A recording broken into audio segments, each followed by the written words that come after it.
nag-share ang letter sender natin. It's a stricto case again. Maraming ganito. Ang nanay nanganak, nahiwalay, nakapag-asawa ulit, they're living their lives. Pero strictohan naman ang bonggang-bongga ang mga bata. Siguro malamang ang iniisip ng mga bata, natatakot yung mga magulang na kung ano man ang nangyari sa kanila, baka mangyari sa mga bata. At hindi naman ganon. Dapat mag-concentrate lang tayo sa kung anong role natin bilang magulang because you're only until there. Huwag ka matakot sa future nila. At yun lang sinasabi ng mga magulang, natatakot din sila na talagang sinasabi nila what may have happened to me will happen to my children. We really do not know what's going to happen to our children. Only God knows that. Di natin mahuhulaan ang future ng ating mga anak. Therefore, chill, huwag tayong mapraning. Okay lang yan.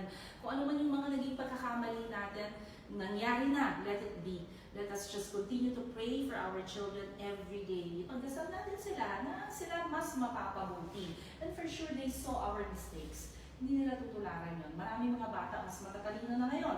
Nakita nila yung mali ng mga magulang nila, hindi nila tutularan. Ipagdasal ang ating mga anak araw-araw. Yung pagiging stricto kasi, okay lang yun, basta i-explain mo kung saan ka nanggagaling.